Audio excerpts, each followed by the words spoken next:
I think we're ready to go. What do you think your wife's biggest criticisms of you are? I think that as Mary Jane grew in our marriage and felt she could say things that was really on her mind, and you have to understand now, she grew up in an environment where the father was the dictatorial boss, and her mother never spoke back to her. But after a few years of marriage, Mary Jane became strong enough, I should say that, I shouldn't say strong enough, she came, I don't know, I guess she felt she could get away with saying, hey, you're wrong and I'm right, and saying that. Like every young married couple, we had our disagreements, but I don't ever remember any disagreement that we had that was lengthy or, as I look back, effective. I thank God for the one fact that both of us had good faith and a common approach. We went to confession on a regular basis. We went to bed at night, always forgiving each other for anything we had done that day. And that's something I would pass on to my children and grandchildren and all. As you get married, never, ever, ever go to sleep angry. Ask forgiveness. All of us make mistakes. Sometimes it hurts to do that, but I think that it's a positive approach, and the first approach to any problems in marriage. And it's also love. That's what love is, saying I'm wrong sometimes. What do you think your wife sees as your biggest strengths? I guess I can't answer that in the biggest strength. I guess I can answer it that Mary Jane is confident enough of my judgment that she will lay most problems that she has. In fact, I think today our life is completely open, that anything that might have been secretive 20 years ago, we have learned never to hold back. And so we never go to sleep with any problems of anger or malice or anything else about each other, family, or anyone else. How did your marriage change over the 60 years? Each year in a marriage is a lesson of maturing and growing and seeing, I guess, making the other person happy. It becomes, I think, more and more with each year that we unconsciously finally get to the point of, I'm not going to do anything wrong today to hurt my wife's feelings. And things that we might have said in anger before, we very easily soften up and go talk like mature people. What are your biggest fears for your wife I would after you're gone? Yeah. My biggest fear is Mary Jane has always been a generous person. She has never forgotten a birthday of any grandchild or child or husband, sister, relative, and all. She sends a monthly check out of her checking account to an orphan. There isn't any worthwhile charity that I know that Mary Jane isn't. Some people might say a sucker. I would say that she isn't generous about. It's probably one of the biggest reasons that we don't have more than we've got. I'm not sorry about it. I don't begrudge it, but we certainly have given away far more money than we've ever saved. And so your fear is that? My fear is that Mary Jane is going to find pain and not being able to be generous because she's going to be living on a considerably less income than what she's been used to. How would you like Mary Jane to remember you? How would I like her to remember me? Yeah.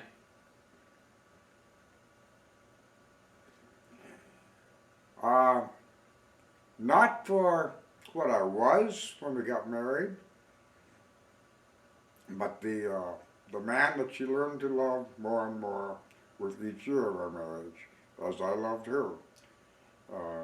It's just that simple. Our love has grown daily, uh, and stronger and stronger. Amazingly, you think there's no more areas of love that you can open to yourself, but every day there are many reasons. So we never start the day without embracing each other and telling each other we love each other and looking each other in the eye with a smile, facing whatever the day is and whatever problems we have, trusting each other. It's we have a contentment, one that took years to achieve. No secrets, no anything. I'd like to move on now and start talking a little bit about your kids. How many children did you and your wife want? Quite honestly, we never ever discussed how many we wanted. And of course, back in our lower income days, pregnancy was a calamity. But I have to say that every child that we received just added to the many gifts that we had in our life. And there isn't, I don't know, each one of them is a very special creation. I look at my children as and forgiving their mistakes, and that my belief is that there was never another person created since the beginning of time, just like each one of them, just like each one of you. Talk about the birth of your first child, just how you felt, what sort of emotions went through you. Well, to start with, the birth of our first child was a very difficult affair for Mary Jane. He was twisted sideways. The doctor informed us that he would have to deliver with forceps. He showed us the position of the x-ray that the baby was in, and he explained that there is no way that he could tell that when he opened those forceps up to take him out whether he would have one of the eyes or something else, and he was still going to have to exert enough pressure to turn him. So he said, pray for me and trust me, he says, to do the right thing. When Kirk was delivered, he was quite a mess, rather bruised, certainly bloody, like most babies are and all. It was, Mary Jane's comment, I first remember this when we showed her the baby. She says, well, you got your boy, but she says, he sure isn't much to look at, is he? And he wasn't at the time. He was a gory mess, and I said, oh my God, what have I got here? Today we're so happy. He's grown into a fine man. He's been an extremely good son, and we look at him as the other kids as a very special gift. What were your biggest fears about being a dad? The fears that still exist yet today. Every father has a feeling of failure. What could I have done? What should I have done? What can I do? It is something that is never ending with a father that loves his children. How prepared do you think you were to be a father when you had Kirk? Ill prepared. I would have been scared to death. I probably would have backed out of marriage if I had known that I was going to encounter the challenges and the things that we did solve.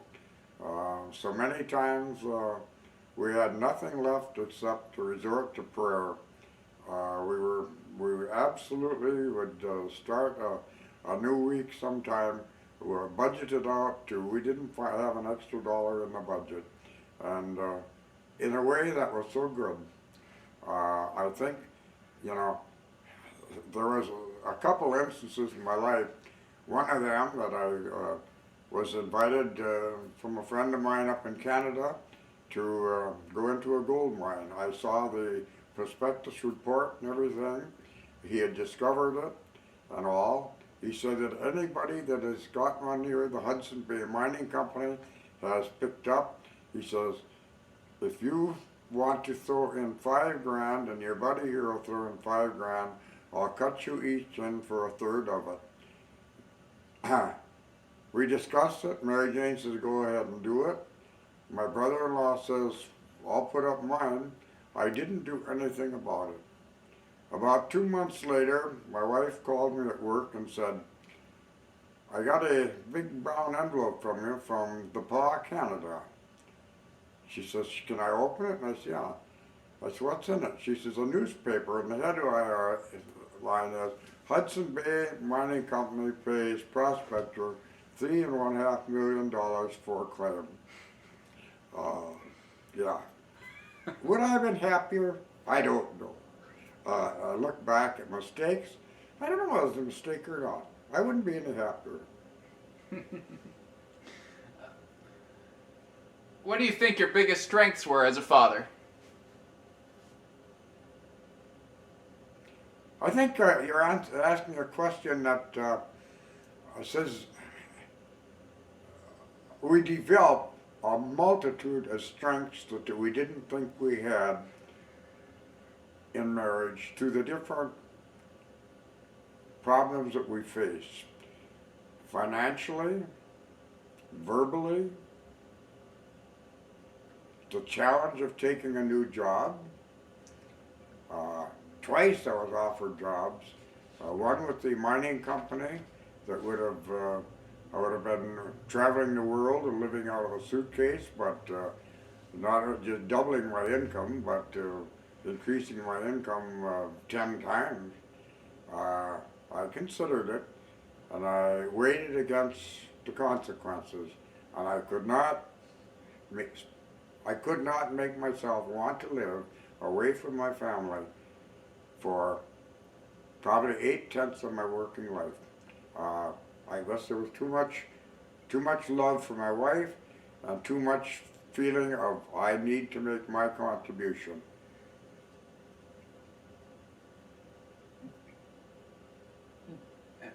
What are some of your prouder moments being a father?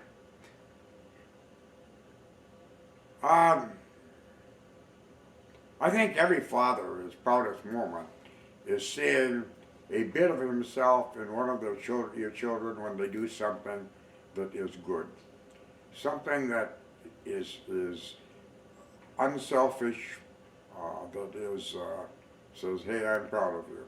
I think that's the greatest satisfaction there is. Naturally, every parent likes to see their child be self-sufficient, successful, and all that. But the most important thing, I think, that a parent likes to see is a happy child and a happy marriage that one that can weather the storms of those first 5 years of marriage. And I have done whatever I could by way of advice, I think, to each one of my children, saying there's going to be problems. Marriage is not a honeymoon. It's not a honeymoon. And I'm happy. My children have gone through the same hurdles I have. Evidently, Mary Jane and I have not been too bad an example. What was the maddest you ever got at your kids?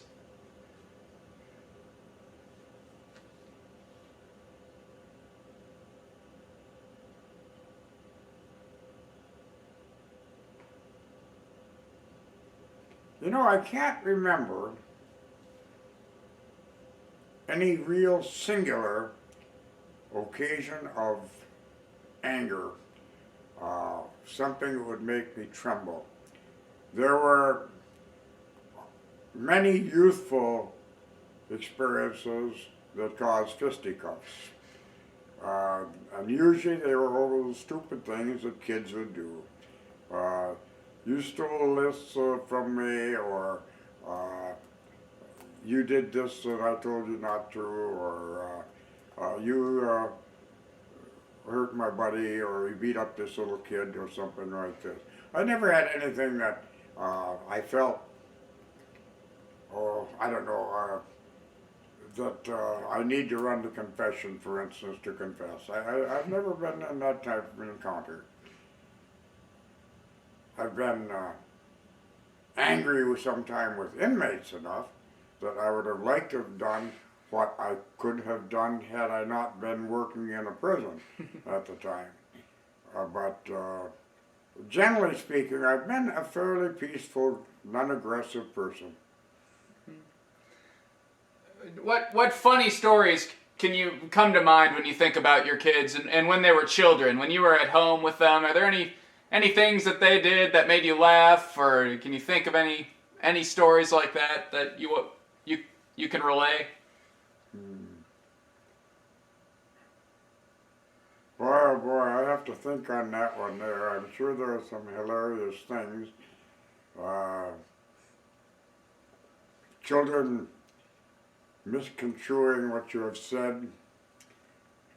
I guess probably the most difficult things that I can think of that I encountered as a parent was justifiably disciplining my children for something that they had done.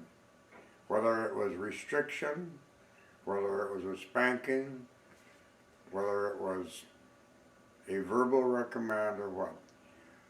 I was never a person that, well, I won't say I was never a person mad enough to impulsively give one of my kids a licking, but I did on occasions slap one of them on the hind end with a pretty good swat when they had it coming.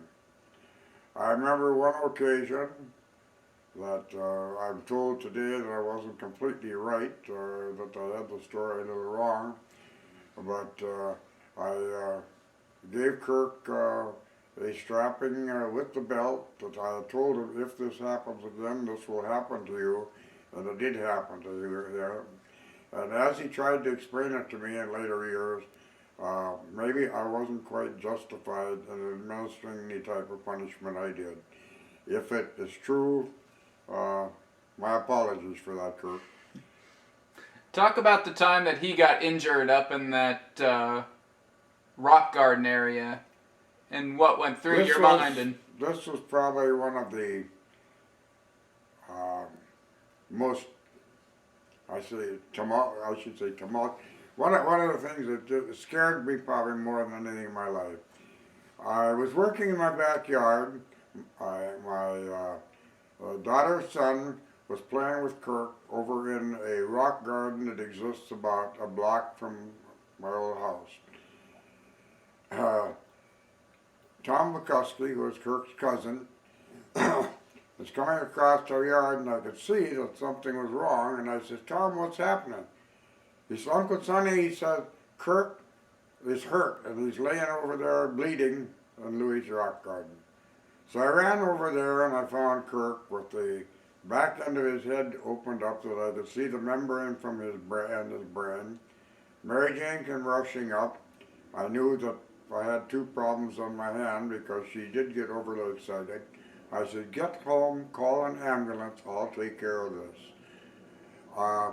One of the things that I'll always regret, and that's this. First aid measures, which I taught first aid, I was a first aid instructor and everything else. Bleeding wounds, you put a compress on, and one in the head, put the compress on and firmly push your palm of your hand against it. I did that. When I did it, I didn't know the nerves were so exposed, I touched it. He went convulsive and the blood began to squirt out around his brain. I'll never forget that scene. It lived with me for a long time. I nearly killed my own son, not realizing the other factor that I didn't know, that shock stops bleeding. and shock had stopped the bleeding, and I started it again. Kirk was unconscious for several days and in the hospital for 10 days from that.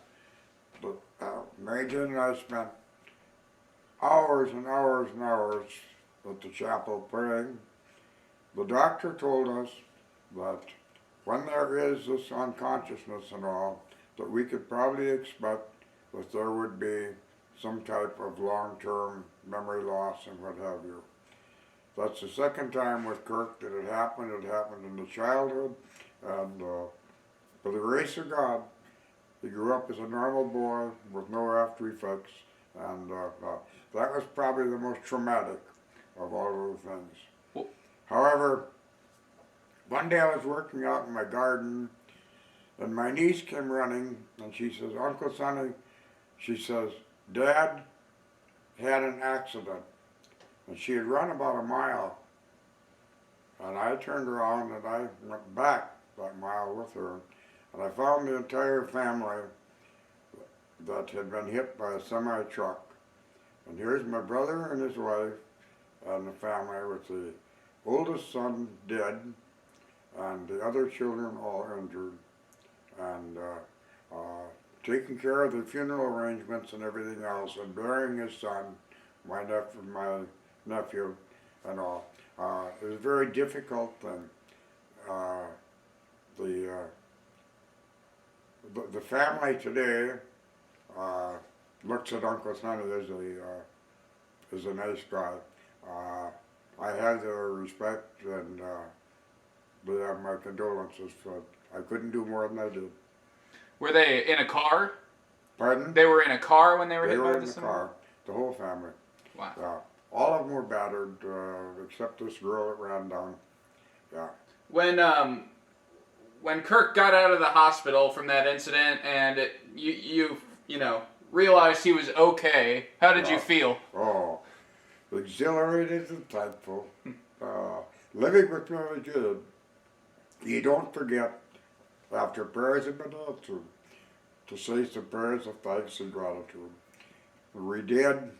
We hugged each other, loved each other, and I guess probably something like that makes you love the child more too.